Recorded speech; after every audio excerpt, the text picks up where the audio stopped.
Good afternoon, ladies and gentlemen.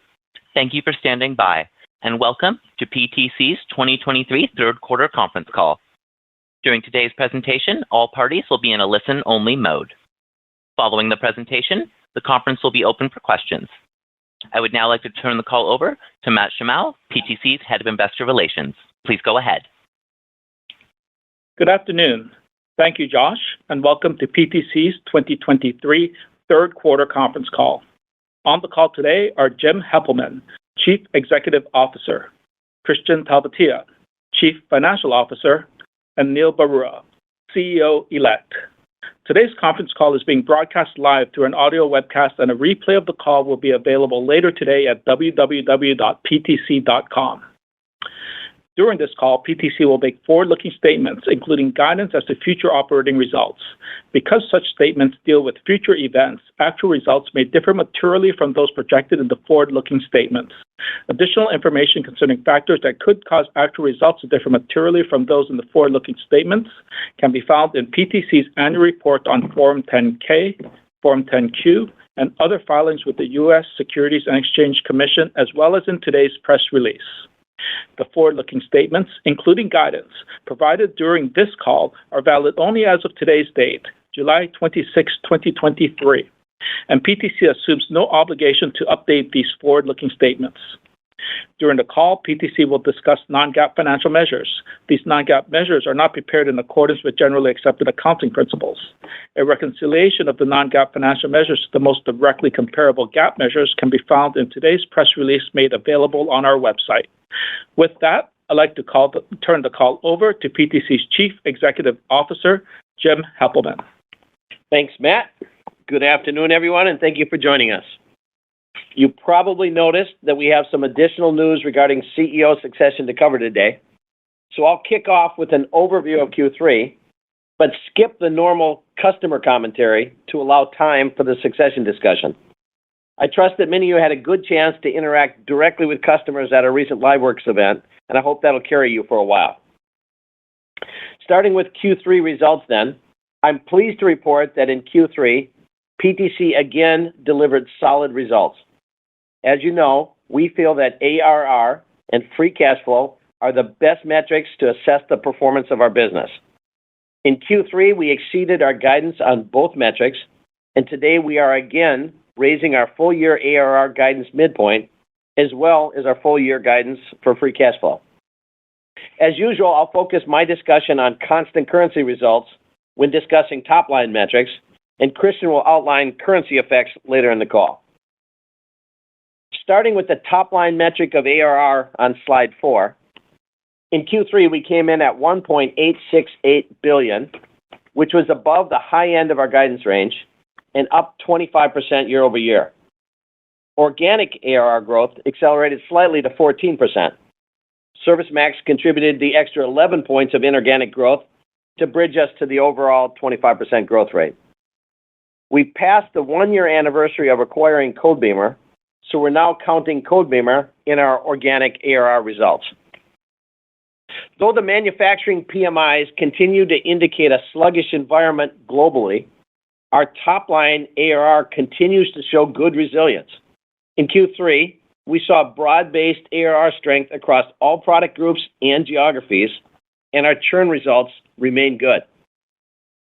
Given strong year-to-date results, together with a solid pipeline and outlook for Q4, we're raising our full-year ARR guidance midpoint. As I mentioned, Kristian will provide the details later. Moving to slide 5 and switching to our bottom line view, we delivered $164 million of free cash flow in Q3, ahead of our guidance and up 46% year over year. Remember that ARR is the primary driver of cash flow, so this result was driven by a combination of strong ARR growth and higher operating efficiency. We raised our free cash flow guide for the year. Kristian will elaborate on that as well. Turning to slide 6, let's look at ARR growth by geography. ARR growth in the Americas was 29%. In Europe, ARR growth was 24%, and in APAC, ARR growth was 16%. On a global basis, FX was neutral to our year-on-year growth in Q3, but regionally, FX continued to be a growth tailwind in Asia, whereas it's a growth headwind in Europe. All three regions benefited from inorganic growth to varying degrees due to the acquisition of ServiceMax. Speaking of ServiceMax, we saw our first cross-sell activity happen in the quarter, and while it's still quite early in the integration process, there is a nice cross-sell pipeline building, which bodes well for the future. Next, let's look at the ARR performance of our product groups on slide 7. In CAD, which is those products that enable authoring of product data, we delivered 11% ARR growth in Q3, in a market that's been growing an estimated 7%. Within these results, the growth was primarily driven by Creo, but supplemented by strong percentage growth in Onshape. PTC is clearly taking share in different parts of the CAD market with both products.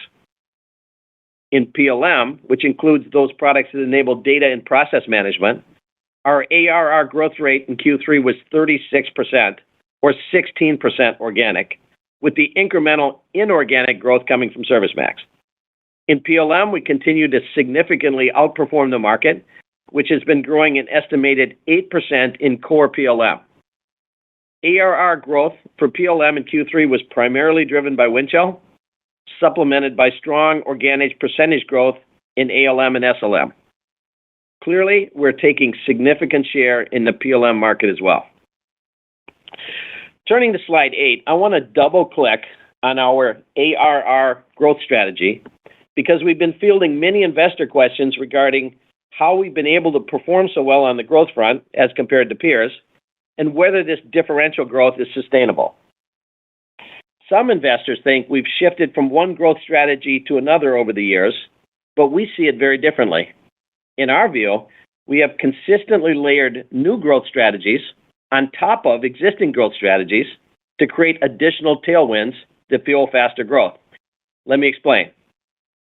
Our growth strategy starts at the bottom of this chart, where we participate in CAD and PLM markets that are growing in the upper single-digit range. So that is our baseline. On top of this, our products are very strong competitively, which has allowed us to take some incremental market share and outgrow our peers. Then, back in fiscal 2014, we launched our IoT business, which will be more than $200 million of ARR this year and continuing to grow at a rate that's accretive to company growth. Perhaps the single biggest driver of growth was unleashed in 2015 when we launched the full-on transition from a perpetual and maintenance model to a subscription business model. This was a short-term pain for long-term gain type of strategy, and I'm pleased to say the pain bottomed out in fiscal 17 and faded in fiscal 19, and we've been enjoying the long-term gain and growth rate ever since. Simply put, a recurring model with sticky software creates much more growth than does a perpetual model, even at the same level of new seat sales. That's why companies like PTC cross the valley of death to get there. You can refer to our FY21 investor deck, where we took investors through the math model that shows how much easier it is to grow a sticky recurring business model than a perpetual one. Following that, we put a strong focus on commercial improvements, such as improved churn, improved discounting, and price optimization, and then redoubled our efforts in these areas when we entered the COVID and inflationary periods. Collectively, these improvements have created incremental tailwinds to company growth rates, and we think there's more to be done here going forward. We could have been satisfied and stopped there, but we didn't. We saw the CAD and PLM markets beginning to pivot towards SaaS, which led us to acquire the pure SaaS Onshape and Arena businesses. These businesses continue to be growth tailwinds as their growth is accretive to PTC's overall growth rate. Then, in fiscal 22, we decided to bring the SaaS phenomenon that was driving strong Onshape and Arena growth to our core CAD and PLM business, which we did using the Atlas platform that leveraged Onshape technology. This strategy allows us to land larger ARR run rates because we're selling both the software and the service to deliver it. And of course, now we can expand the existing on-premise customer base ARR run rates by shifting customers to SaaS and upselling to include the value of the delivery service the customer now gets from PTC.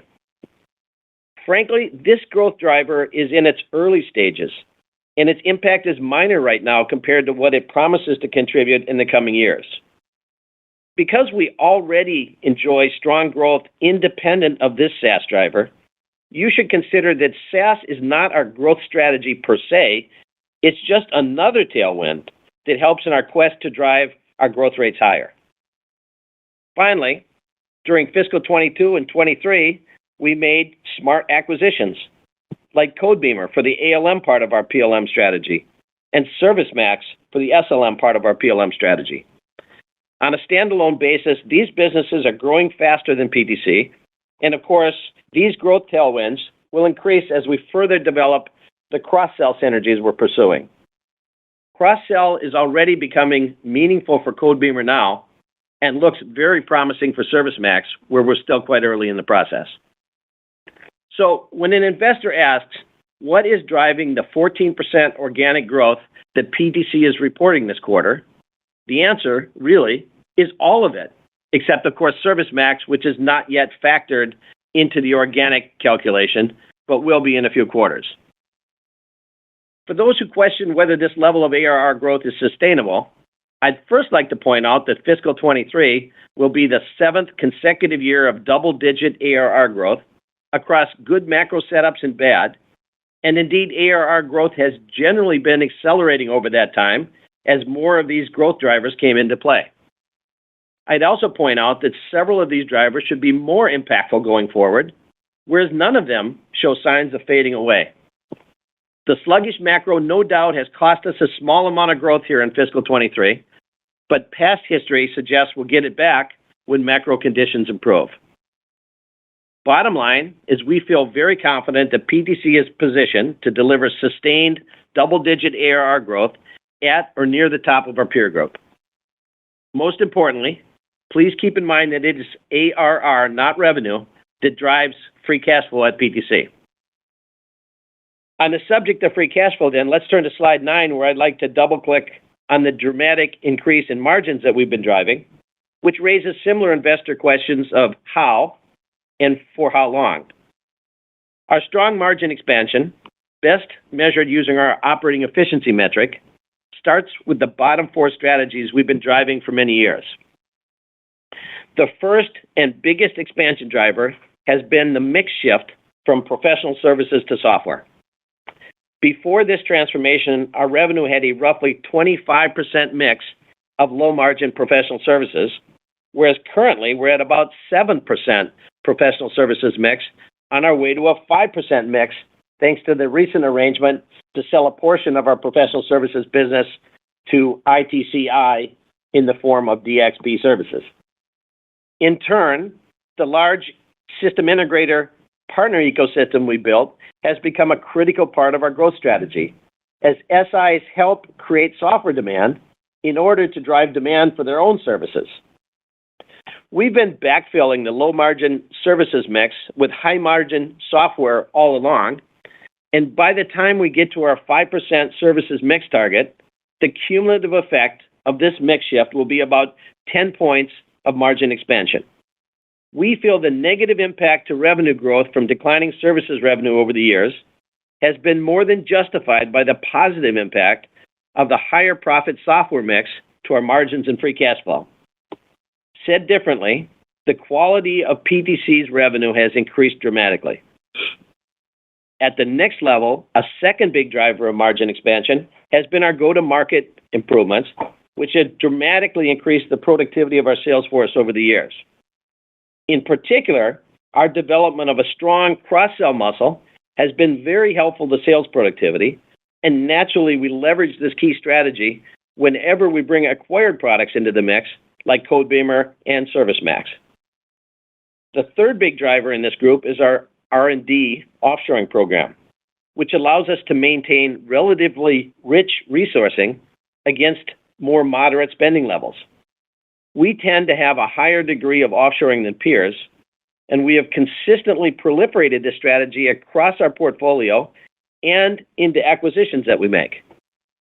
On a non-GAAP basis, year-to-date R&D spending is around 16% of revenue, but R&D accounts for 37% of our employee base.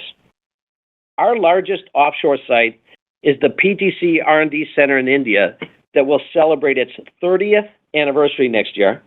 So you can see we have an incredibly deep pool of talent and expertise there.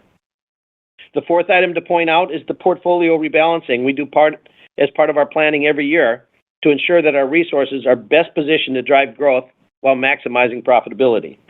This strategy essentially boils down to driving low-growth businesses at very high margins while driving moderate growth businesses at good margins, thus reserving sufficient dry powder to invest more aggressively to develop new high-growth businesses like Onshape, all while retaining an attractive and expanding company margin profile. The next layer of the margin strategy is to leverage the benefits of scale that a recurring subscription business offers. Because growth in ARR requires relatively little growth in terms of variable costs, we've been doing a good job following our rule of thumb that on average our costs will rise at half the rate of ARR growth, helping to drive expanding margins year after year. The improving commercial discipline around churn, discounting, and price optimization that I previously mentioned as a growth driver is obviously a margin driver too, since our input costs are essentially the same, independent of churn, discount, or price levels. The incremental growth we get here comes at nearly 100% margin. Finally, the changes we made in fiscal 21 to align our field organization to SaaS organizational principles, together with the operational rebalancing we did in fiscal 22 to better align spending with our growth outlook in IoT and AR, have been big margin drivers because they've allowed us to meet incremental resourcing needs without incremental hiring. Our IoT business, for example, now has mid-teens operating efficiency margins while being accretive to company growth. Similar then to what I said about ARR growth, the significant margin expansion we're delivering here in fiscal 23 is really due to all of the above factors. In my view, these gains are fully sustainable with more to come in the future. As Christian and I have said previously, we expect our operating efficiency margin to expand to 40% by fiscal 25 and expect we can get to mid-40s longer term, so we continue to have a lot of runway here. Moving on to slide 10 then, I'd like to discuss our plans for CEO succession. I feel the company is in great shape in terms of top line and bottom line growth with multiple layers of initiatives that can sustain this performance well into the future. I trust you see we're continuing to demonstrate the resilience of our business as our growth powers on while PMI trends in the wrong direction. So for me, with more than 25 years under my belt now at PTC, half that time as CEO, I think it's a perfect time to think about putting a new generation of leadership in place that can sustain this high level of success well into the future. I love this company, and I'm very proud of all that's been accomplished during my time here, but life is calling me to a new chapter. In following the succession, I plan to retire from traditional management roles. PTC's board has given careful consideration to who should be PTC's next leader and how we could best transition this person into the role to preserve our strategy and momentum. Our board engaged Korn Ferry's CEO succession practice to determine what characteristics were most important in our next CEO, to vet our internal candidates, and to consider external candidates. That careful process led us to an ideal successor in Neil Barua, the former CEO of ServiceMax. Neil is smart and articulate, and he knows our industry. He's been a CEO twice already, yet still has a lot of career runway. He has a finance background, but really leans in with customers and product strategies. He's developed great followership within PTC already, and by the time Neil becomes CEO, he will have spent more than a year coming up to speed as a PTC insider. We are set up to have a seamless transition that offers complete continuity in the company's strategy and performance. So effective now, we've made a series of changes that initiate the transition process. I have been named Chairman and CEO with plans for the CEO role to transfer to Neil on February 14th, 2024, which is the date of our next annual shareholders meeting. Neil has been appointed to the board and has been given the title of CEO-elect. Neil and I will work together over the coming 6 months to ensure Neil has ample opportunity to get to know our important customer, employee, and shareholder constituencies, and to transition my knowledge, relationships, and responsibilities to him. Given that I'm a non-independent chairman by definition, the board has appointed experienced director Janice Chaffin to be lead independent director. Neil will inherit and be surrounded by an excellent team that fully supports him. Mike DiTullio will continue to head our operations as president and COO. Christian Talbody will continue to head our financial strategy as CFO.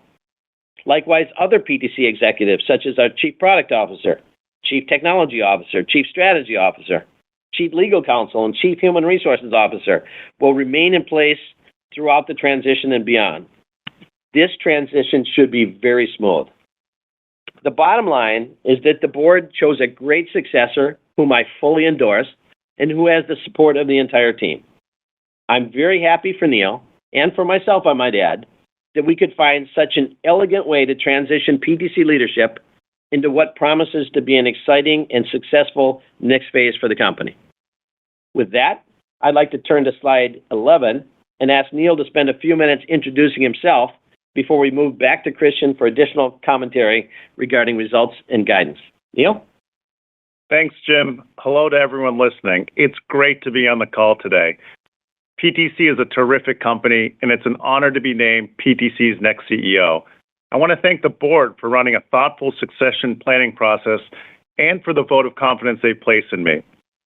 I've learned a lot about PTC since the ServiceMax acquisition 7 months ago, and I'm excited to continue learning from Jim, Mike, Christian, and the rest of the leadership team during the transition period. I want to personally thank Jim for all he has done for PTC, for setting things up so well for me and the team, and for the friendship that we've built. For those on the call who don't know me, I've been in the tech industry for nearly 25 years. I was CEO of ServiceMax for about 4 years before the acquisition by PTC. Prior to that, I was CEO of IPC Systems for 4 years. Prior to IPC, I worked in the technology PE space as an operating executive at both Silver Lake and Francisco Partners. PTC is in a terrific position, and my top priority is continued execution. Over these last 6 months, I've seen firsthand how excited our customers are about our model-based, closed-loop digital thread strategy and how critical our software is for their digital transformation journeys. I've also observed the talent and passion of our employees and the commitment they bring to our customers and partners. There's no other company like PTC, and I can't wait to roll up my sleeves and help take it to the next level. Over the next several weeks and months, I will be meeting and spending more time with our customers, employees, partners, and investors. I'll be joining many upcoming investor and analyst meetings with Jim and Christian, and I look forward to meeting you. Jim, thanks again to you and the board. Over to you, Christian. Thanks, Neil. And let me start off by reiterating Jim's ringing endorsement. It's been great getting to know you, and I'm looking forward to working with you to drive customer and shareholder value. Turning to slide 13, I'd like to note that I'll be discussing non-GAAP results and guidance, and ARR references will be in both constant currency and as reported. In Q3 23, our constant currency ARR was $1.89 billion, up 25% year over year and above the high end of our guidance range. On an organic constant currency basis, excluding ServiceMax, our ARR was $1.7 billion, up 14% year over year. In Q3, our as-reported ARR was $61 million higher than our constant currency ARR. On a year-over-year basis, currency fluctuations were neutral to growth in Q3. As Jim explained, our solid top line in Q3 was broad-based across all geographies and product groups. I'm sure many of you have been following the manufacturing PMIs due to the historical correlation with our top line when we operated a perpetual business model many years ago. The global manufacturing PMI peaked in December 21 and has been under 50 for almost a year now. The Eurozone PMI has been particularly weak. In contrast to those trends, our top line, including in Europe, has continued to grow. Our subscription business model and low churn rates make our ARR resilient, and demand for digital transformation continues across our customer base. In Q3, our ARR benefited from some timing, which we factored into our guidance for Q4. Naturally, we also took the outlook for bookings, churn, start dates, deferred ARR into account when we raised the midpoint of our fiscal 23 ARR guidance range. Moving on to cash flow, our results were strong with Q3 cash from operations of $169 million and free cash flow of $164 million, coming in ahead of our guidance. This performance was driven by continued strong execution based on a foundation of solid collections and cost discipline. In addition, we had a net timing benefit of approximately $5 million in Q3. So keep that in mind as we go through our Q4 cash flow guidance in a few minutes. When assessing and forecasting our cash flow, it's always good to remember a few things. The majority of our collections occur in the first half of our fiscal year. Q4 is our lowest cash flow generation quarter, and on an annual basis, free cash flow is primarily a function of ARR rather than revenue. Q3 revenue of $542 million increased $80 million or 17% year over year and was up 21% on a constant currency basis. In Q3, recurring revenue grew by $83 million, partially offset by a $3 million decline in professional services revenue. The decline in professional services revenue is consistent with Jim's mix conversation, including our strategy to transition some of our professional services revenue to DXP Services, our partner for Windchill Plus lift and shift projects. As we've discussed previously, revenue is impacted by ASC 606, so we do not believe that revenue is the best indicator of our underlying business performance, but would rather guide you to ARR as the best metric to understand our top-line performance and cash generation potential. Moving to slide 14, we ended the third quarter with cash and cash equivalents of $282 million. Our gross debt was $2.365 billion with an aggregate interest rate of 5.6%. During Q3, we paid down $180 million of debt, and at the end of Q3, we had $1 billion in high-yield notes, a $500 million term loan, and approximately $245 million drawn on our revolver. We have a second payment for the ServiceMax transaction due in October 23 of $650 million, of which $620 million is already reflected as debt on our balance sheet, and $30 million of imputed interest will be reflected in our Q1 24 cash flow. We intend to fund this payment with cash on hand and our revolving credit facility. The deferred payment is included in debt on our balance sheet, as I just mentioned, and is factored into our debt to EBITDA ratio, which was 3 times at the end of Q3. We expect to be at or below 3 times levered by the end of Q4 and below 3 times levered throughout fiscal 24. Given the interest rate environment, we continue to prioritize paying down our debt in fiscal 23 and fiscal 24. We've paused our share repurchase program and expect our diluted share count to increase by approximately 1 million shares in fiscal 23. We expect to have substantially reduced our debt by the end of fiscal 24 and will then revisit the prioritization of debt paydown and share repurchases. Despite this interruption, our long-term goal, assuming our debt to EBITDA ratio is below 3 times, remains to return approximately 50% of our free cash flow to shareholders via share repurchases, while also taking into consideration the interest rate environment and strategic opportunities. Next, slide 15 shows our ARR by product group. In the constant currency section on the top half of the slide, we use FX rates as of September 30, 2022 to calculate ARR for all periods. You can see on the slide how FX dynamics have resulted in differences between our constant currency ARR and as reported ARR over the past 7 quarters.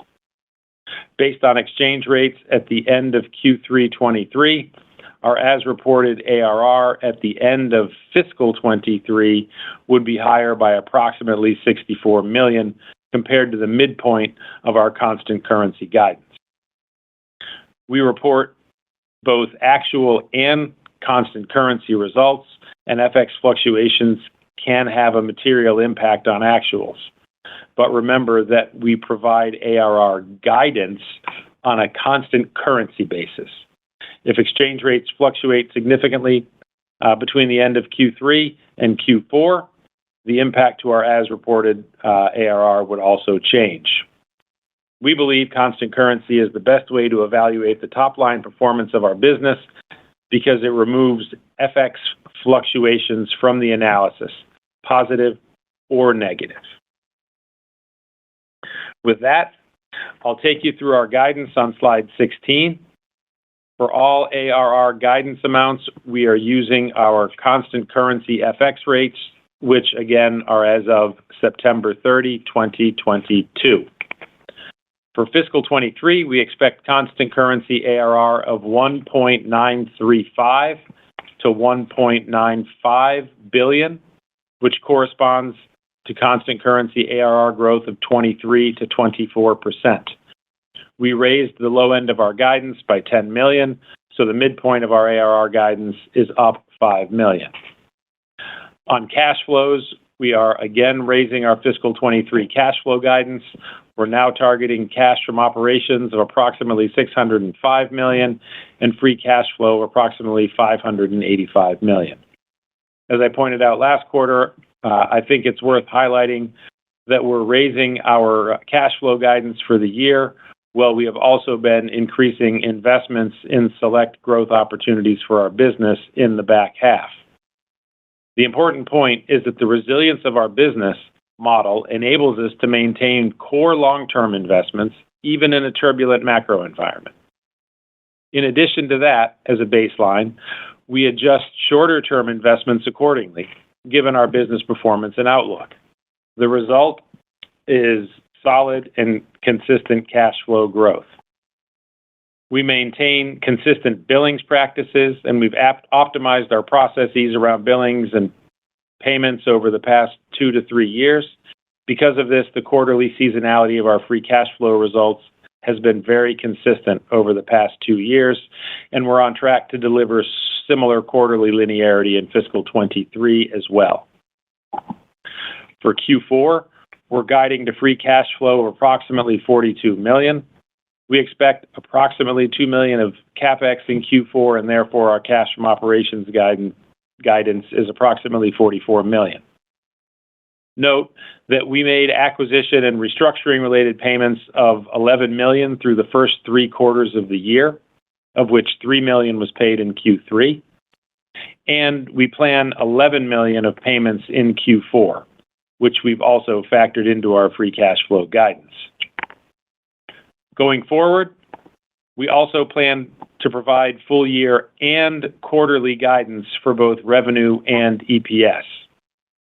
We continue to believe that revenue and EPS are not good measures of our business performance, and internally we look at ARR as our primary top-line metric and free cash flow as our primary bottom-line metric. That said, the public scorecard is still often revenue and EPS. And while we have consistently met or beat on ARR and free cash flow over the past few years, we sometimes score a miss on revenue or EPS against metrics that we've not even guided to quarterly. So now we're going to start guiding to both revenue and EPS on a quarterly basis. The EPS ranges we're providing are aligned with our revenue guidance ranges, which appropriately allow for a broad range of outcomes given ASC 606 related dynamics. For fiscal 23, we've narrowed our revenue guidance range, and primarily due to FX fluctuations, we lowered our revenue guidance midpoint by $5 million. Our fiscal 23 revenue guidance range is $2.09 to $2.12 billion, and for Q4, we're guiding to $540 to $570 million. As a reminder, ASC 606 makes revenue fairly difficult to predict in the short term for on-premise subscription companies. More importantly, revenue does not influence ARR or cash generation, as we typically bill customers annually upfront, regardless of contract term lengths. Moving on to EPS.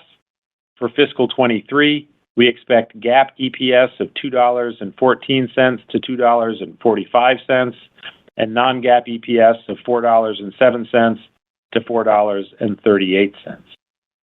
For Q4, our guidance range is 47 to 77 cents for GAAP and 95 cents to $1.25 for non-GAAP. Since revenue is impacted by ASC 606, it's important to remember that earnings per share is also impacted. Now that I've taken you through our guidance, let's quickly review how our guidance has progressed this year on slide 17.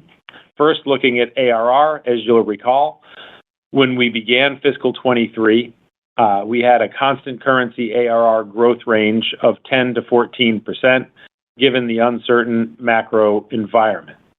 There's no doubt that we're operating in a difficult macro backdrop, but even still, we've been able to deliver solid results, taking the low end up every quarter this year, and now with our fiscal 23 ARR guidance midpoint is for 13% constant currency, organic constant currency growth.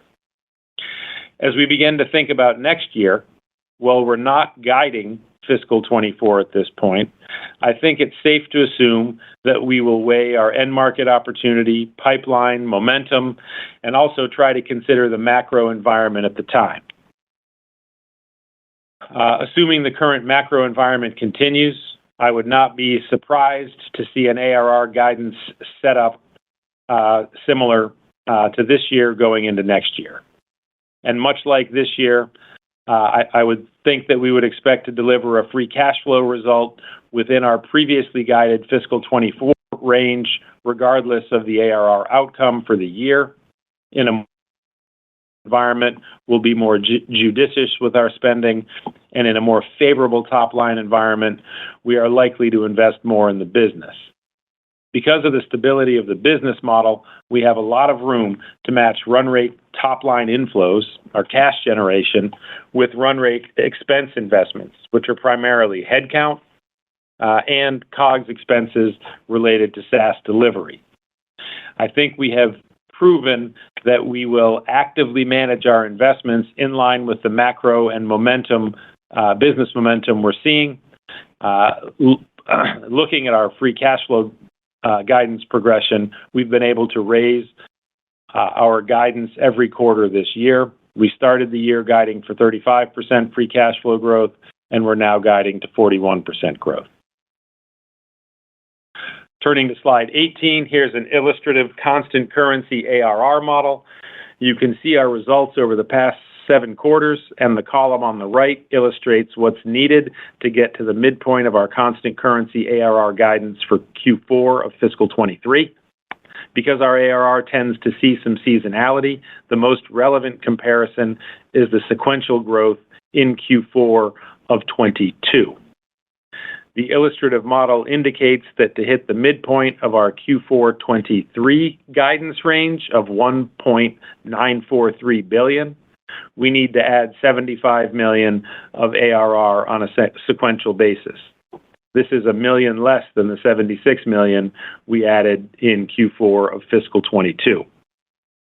All things considered, we believe we've set our constant currency ARR guidance range prudently. Summarizing then on slide 19, first, we have a strong portfolio and strategy.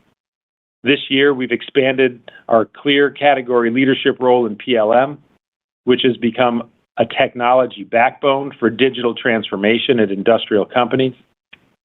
The addition of ServiceMax further extends what was already a unique portfolio of interconnected digital thread capabilities across the full product lifecycle. Second, our strong execution.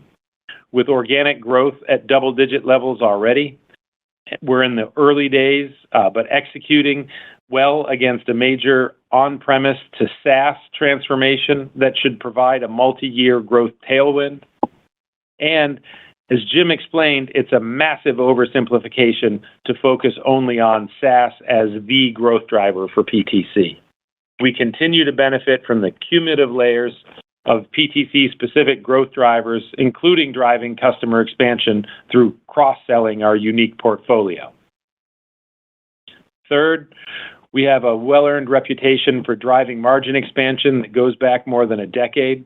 We've been demonstrating that we're judicious with our investments, being mindful of both long-term opportunities and near-term macro uncertainty.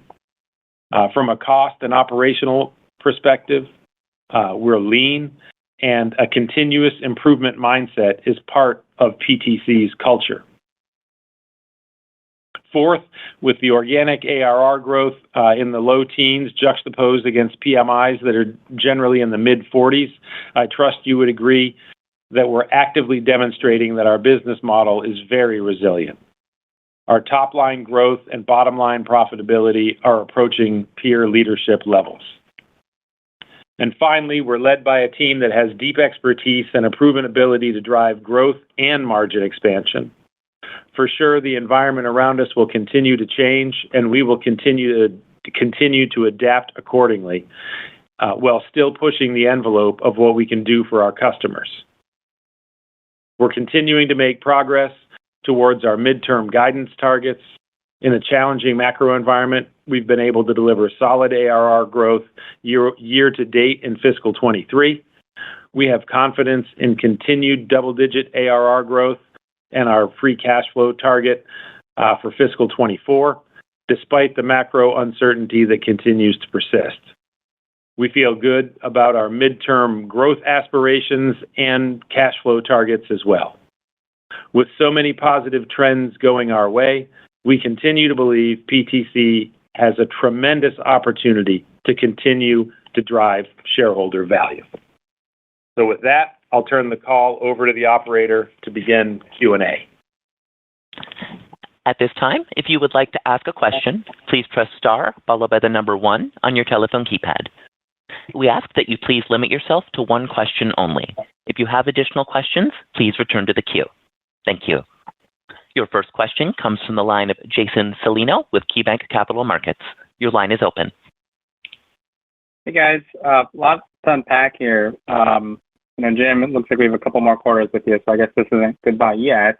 And Neil, looking forward to working with you as well. But I guess my question will go to Christian. But to clarify, I think you said similar guidance framework for entering 2024 on how you kind of entered 2023. So maybe can you just elaborate on this a little bit more? Because I know you entered this year with 12% guidance midpoint.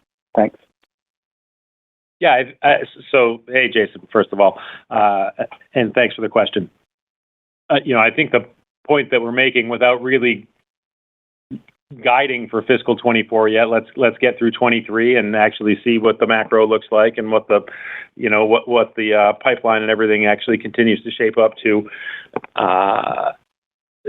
looking like. But, we provided a fairly wide guidance range, 10 to 14%, as we started fiscal 23, that allowed for, a considerable amount of macro uncertainty. We've certainly seen that, and I think that we would look for I wouldn't be surprised to see a similar setup as we start next year. Yeah, I think as we reflect on it, how we guided and how the year has transpired, we're pleased with the guidance. We're pleased with how resilient the business was. We're pleased with the fact we've been able to ratchet the guidance up. It feels like that was a good approach. Great. No, that's very helpful. Thank you. Your next question comes from the line of Matt Hedberg with RBC Capital Markets. Your line is open. Great. Thanks for taking my questions. Congrats, Jim. 26 years, quite a run. Neil, look forward to working with you more closely. And yeah, I guess, Jim, we do get you for a few more quarters, so that's good as well. I had a question on Creo Plus. Obviously, it just launched.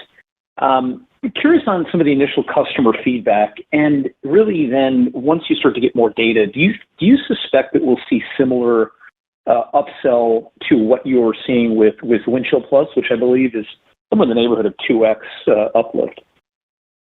Yeah, Christian, why don't I take the first half of the question, the customer reaction, and you take the uplift part? So, we have, I'd say, good momentum out of the blocks. I mean, in the first quarter, introducing it in the middle of the quarter, we didn't expect to necessarily do a lot of business, but actually our first order came from a customer who was at LiveWorx and said, wow, that's kind of what we're looking for. And that's a customer, incidentally, who was planning, who had multiple CAD systems right now and was planning to standardize on one, kind of had a preference for Creo, and then came to LiveWorx and said, what we really want is Creo Plus. So that's an example of a relatively short sales cycle from a company who was pretty impressed with the technology and some of the advantages it brings. So I think the reaction's good. I mean, it's very, very early, and so we shouldn't get ahead of ourselves. But it's always good to get out of the blocks fast, and I feel like we did with Creo Plus in the quarter. Yeah, and hey, Matt, just back to your question on the uplift. We would expect, obviously an uplift for Creo Plus as well, although I don't think it's going to be quite the 2x. It'll be a little bit less than that. Out of the gates, somewhere, probably somewhere closer to, 1.7-ish, maybe 1.7, 1.8, somewhere in that ballpark. Thanks a lot, guys. Congrats again. Thank you. Your next question comes from the line of Steve Tusa with JP Morgan. Your line is open.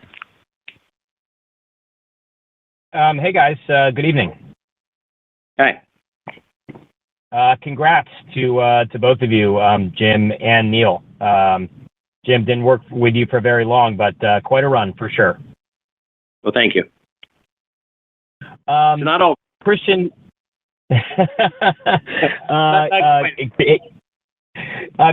Christian, I didn't see any disclosure like last quarter on bookings and churn. Can you maybe give us a bit of an update on those metrics to the extent you can? Hey, Steve.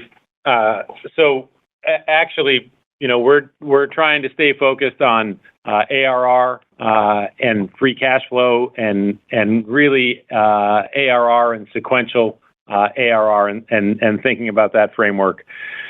The trick with bookings is there's so many different dynamics to it that you just got to keep peeling back layers and layers and layers. And, to be honest, it all nets out in the ARR number and the ARR guidance anyways. As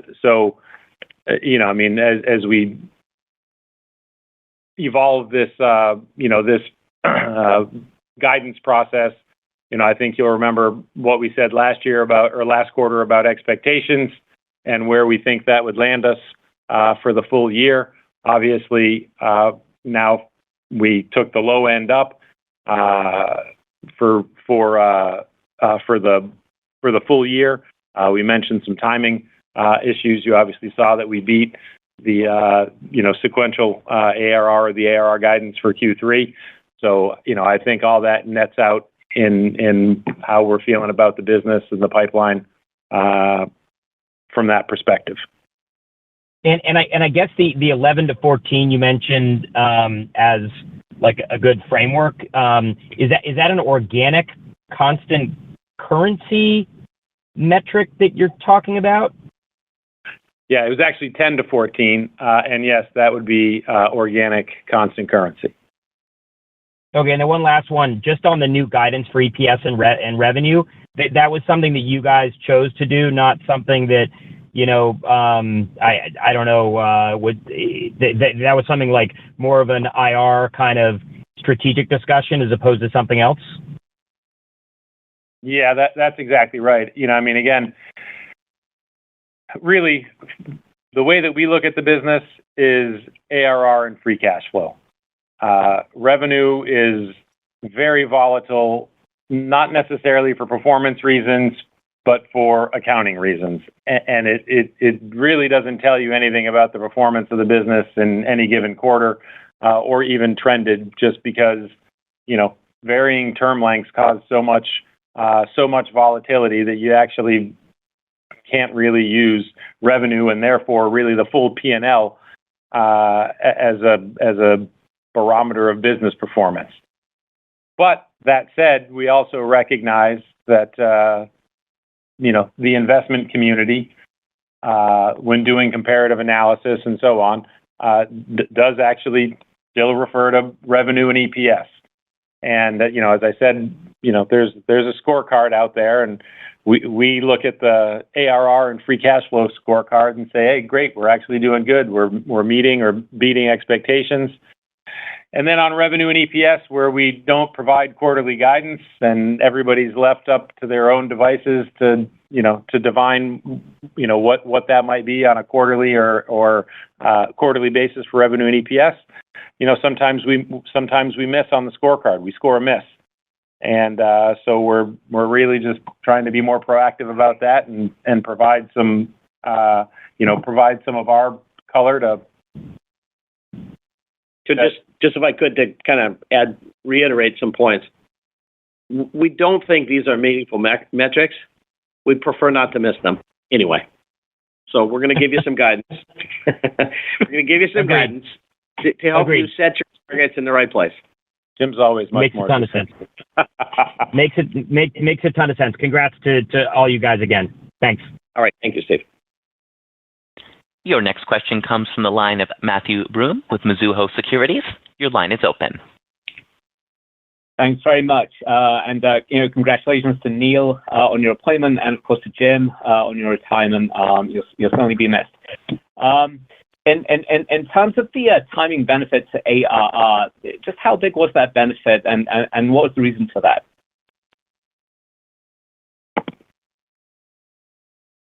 Hey, Matt, it's Christian.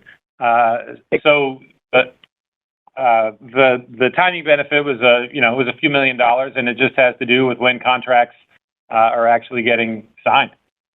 Is basically what it boils down to.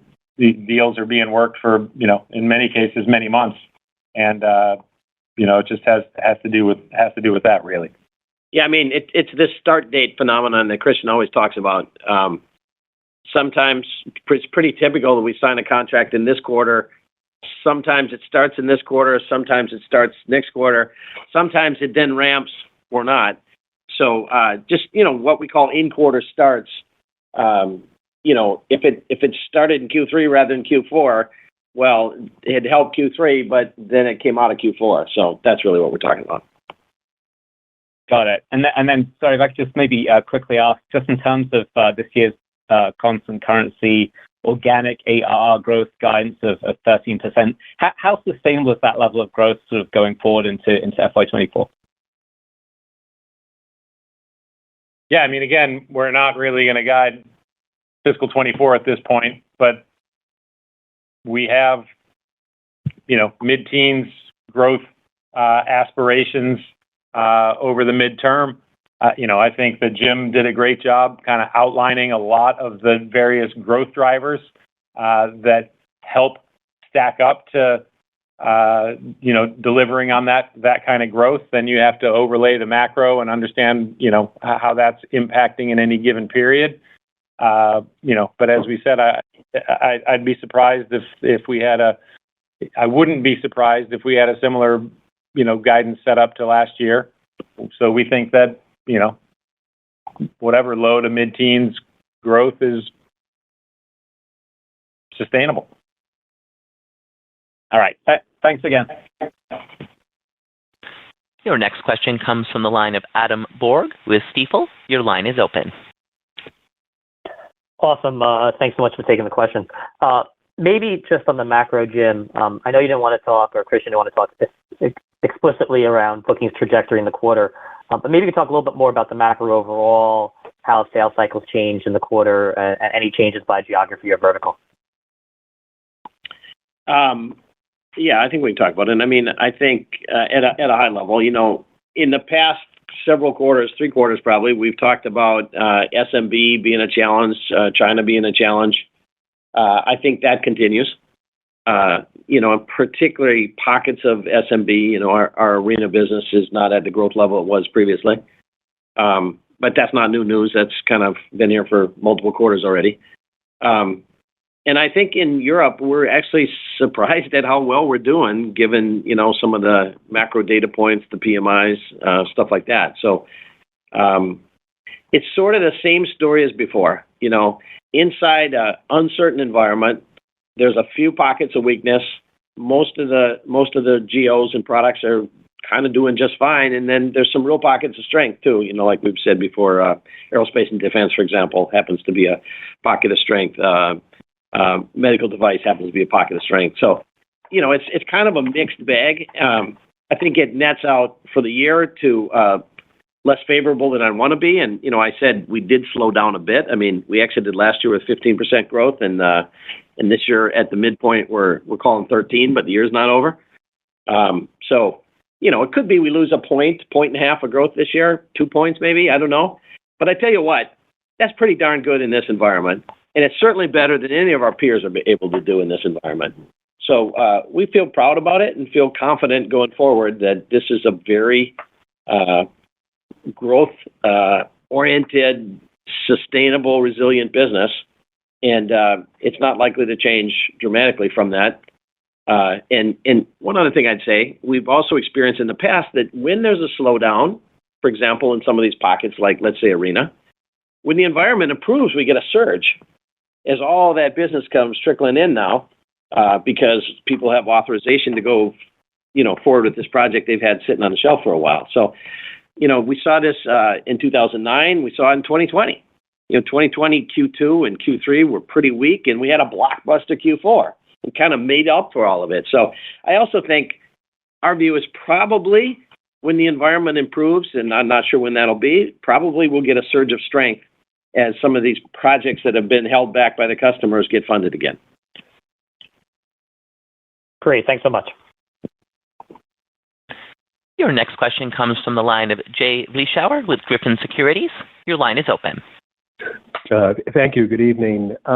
Jim, Neil, one of the interesting things about your closed-loop lifecycle management strategy is the multiple forms of associativity across the product line.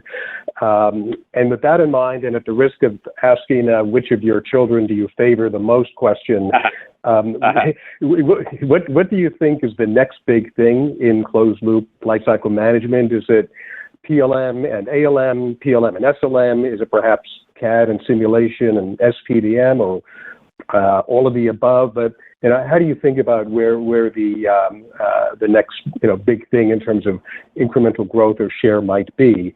And then, if I could just add to that, related to share, it's been demonstrable that you've gained share in your two biggest businesses, CAD and PLM. But SLM and ALM are smaller, arguably more fragmented businesses.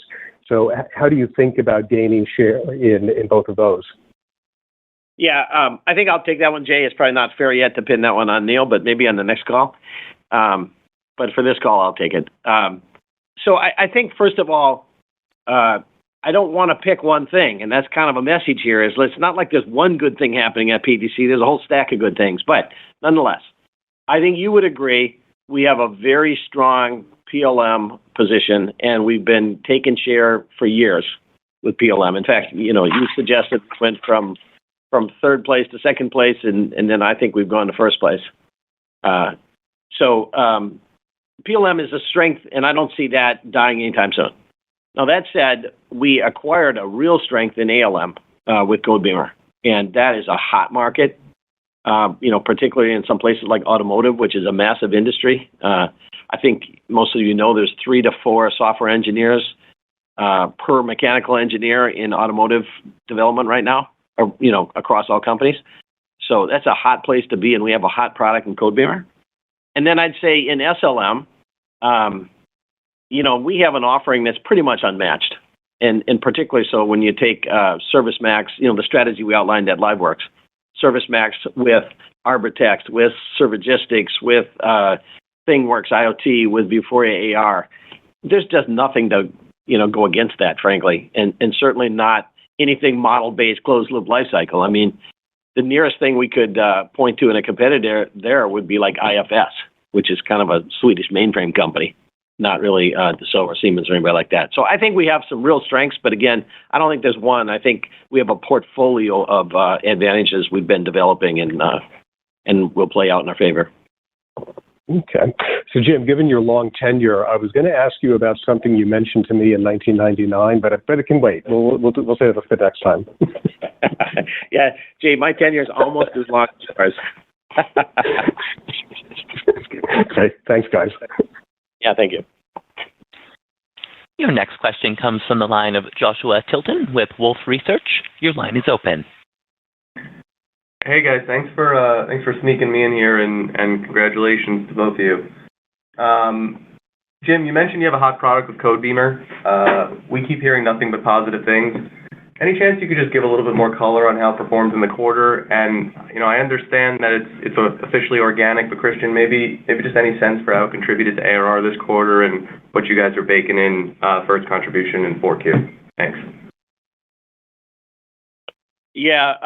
So, I mean, at a high level, we had a previous offering called Integrity, which had aged, let's say, over the years. And Codebeamer is a much newer, kind of cutting edge product. It's got great functionality, great usability, supports all the agile principles that embedded software developers also want to adopt now, but at the same time provides the regulatory framework that they need to develop against. So it's a great product. I think it's best in class, and it's a hot market. So we've been doing very well with these big auto companies that you would all know. You'd all know the names of. And I think we're going to land a few more here in the coming quarters. But it's certainly been accretive. I said last quarter, if you remember, that we had 13% growth, but if you'd let me look at Codebeamer a little differently, it'd have been 14, and now this quarter is 14. So you see that Codebeamer, while not a big business, is performing well enough to lift the organic business up by as much as 100 basis points.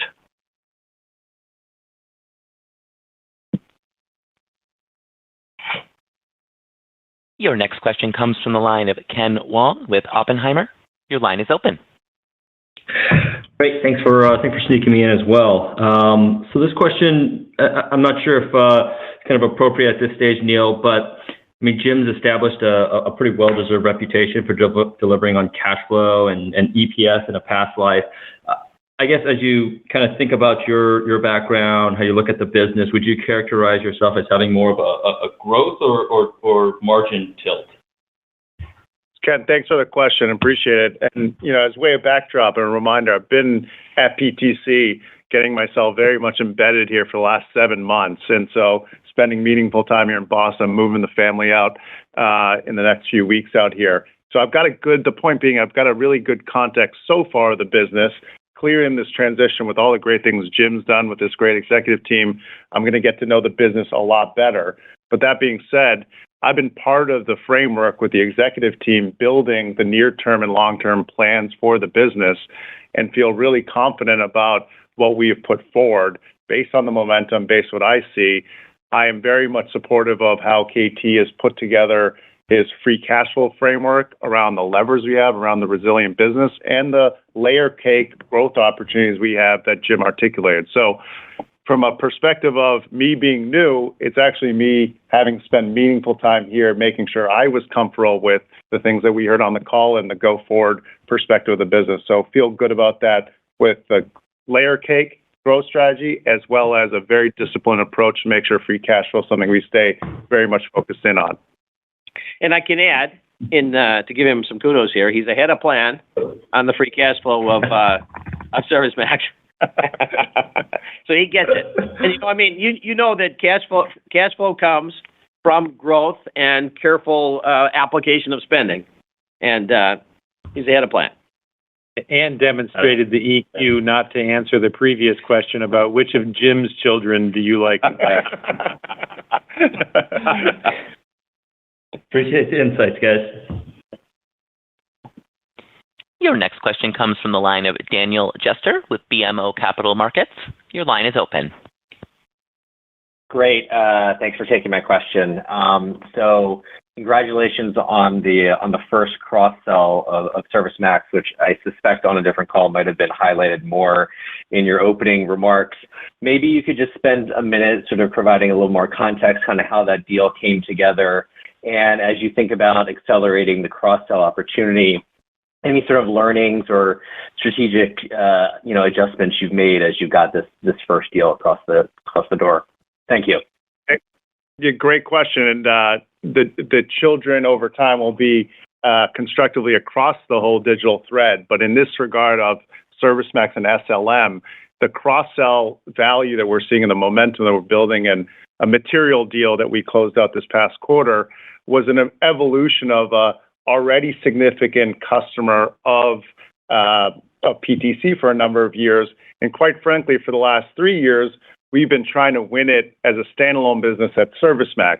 When we put the companies together, went through LiveWorx and explained the closed loop, model-based closed loop digital thread strategy with PLM and SLM, and the things that we could do to provide value for the customer, it was a no-brainer, and there was no competitor that the actual industrial manufacturer out of Europe here had a choice to actually go to someone different. And so that thread and what we're doing, to answer your second part of your question, is across the collective customer base that has PLM and all the other categories that PTC has sold, we're actually integrating in the SLM portfolio and really showing the customer value. And we've only started, as Jim mentioned, again, a material deal, and we feel confident that we're building the right pipeline and the energy around the customer really seeing a differentiated offer across this closed loop that we've been articulating as our strategy.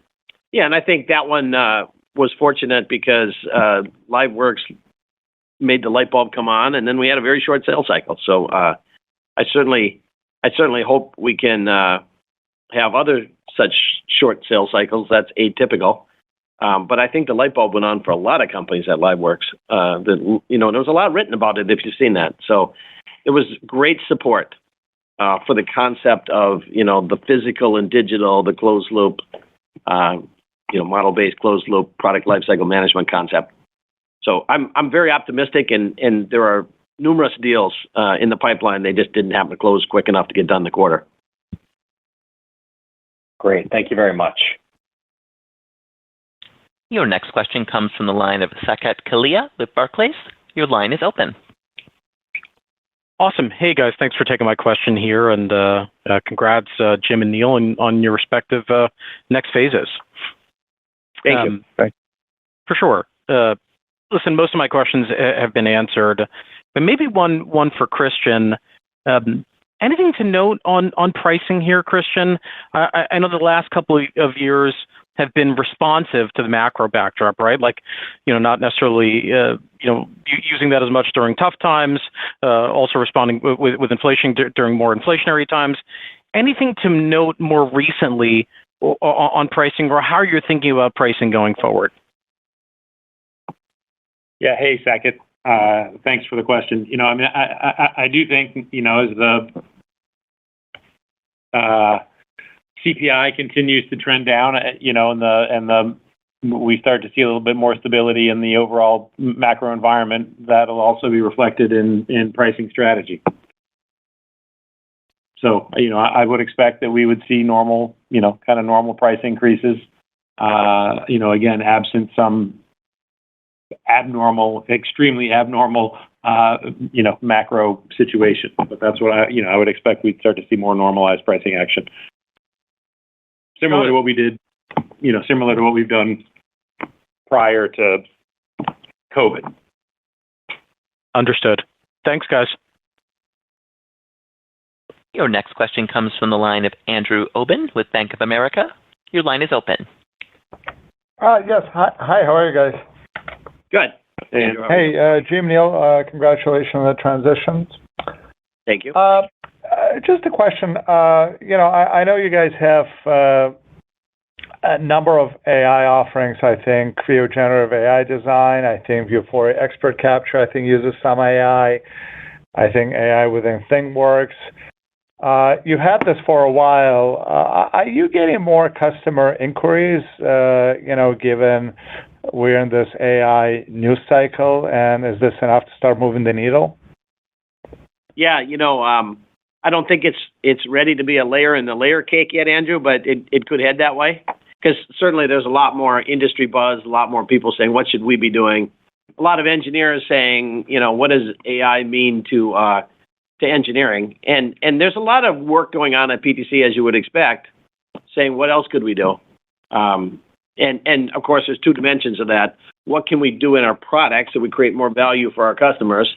And then secondarily, what can we do in our operations that would make us more productive? So there's a lot of things happening here. And then we do have these three capabilities in the market already. So I don't think that deserves yet to be a layer in that layer cake of growth drivers. But, hey, let's try to develop it into one. I know that's on Neil's list. Excellent. And just a follow-up question. What areas have you been adding incremental spending year to date? Hey, Andrew, it's Christian. Hey, how are you, Christian? Good. So if you're referring to the comments that we were, talking about kind of increased investment in the back half in growth drivers, that's been primarily in continued investment in Windchill Plus, in Codebeamer, in particular to name a couple. Excellent. Thanks a lot. Your next question comes from the line of Nay So Nang with Berenberg. Your line is open. Hi, thanks for taking my questions, and like everyone else, congrats to Jim and Neil for your upcoming roles. If I could start with a question on, you've mentioned that we're seeing the weakening macro numbers in the global manufacturing PMIs. I was wondering, if and when you do start to feel the pressure from those declining macros, in which aspects would you first feel the pressure? Would it be in new business, or would it be when you renew contracts, customers are committing to a lower level of contract values than what you would have expected them to? And then in terms of growth percentage points, how much would be at risk if we start to see macro pressures in the performances? Yeah, I think maybe I'll try a stab, Christian. You can help. So I mean, the factors that build up ARR are, fundamentally bookings and churn, but we can leave deferred and all that stuff out of the discussion for a minute. We've seen no evidence of increased churn in bad macro environments. We did not see it in 2009, we did not see it in 2020, and we have not seen it this year. So I just feel like our software, when it goes into production, has always stayed in full production, in terms of, at least anyway, churn rates being the same. So I'm going to take that off the table. There's no data through 3 down cycles to suggest that's vulnerable. And then as you go to bookings, I mean, we've been clear, we've already seen some pressure in pockets. And when Christian said some time ago that our expectation was flat organic bookings for the year, well, we had probably hoped to do better than that. So I think that's where we'd feel the pressure. But again, we gave some scenarios a year ago when we guided this 10 to 14 and said, we can actually withstand quite a bit of bookings pressure and still deliver some pretty impressive ARR results, and off that, some pretty impressive free cash flow numbers. So again, the business model is quite resilient, and it's because it's a recurring model with a low churn rate, fundamentally. So you can go back and review that guidance. We're not really trying to guide the next year here, but I think the low end of the scenario was 30% bookings decline, which kind of matched more or less what we saw in 2009, but of course the metrics were a little bit different then. But anyway, we sort of feel like even in a difficult environment, we can post some peer-leading growth rates, and off that, peer-leading free cash flow growth rates because of the nature of the business. Yeah, and we're in a difficult environment right now. You kind of hit on that point. That's amazing. Thank you very much. Very clear, helpful. That is all okay, the time Matt, we have for questions. I'd like to turn the call back to Jim for closing remarks. Okay, great. Well, thank you all, and thank you for the kind comments for both Neil and myself. We appreciate that. A lot of news here. We're going to be quite active on the investor relations circuit here over the next quarter, this current quarter, starting with callbacks, which Neil and I will both participate in. We're planning to be in New York Tuesday of next week. We don't have the details quite nailed down yet, so look for an email from Matt Shimao. And then PTC people, various different people are going to attend the KeyBank Virtual Roadshow on the 31st of July.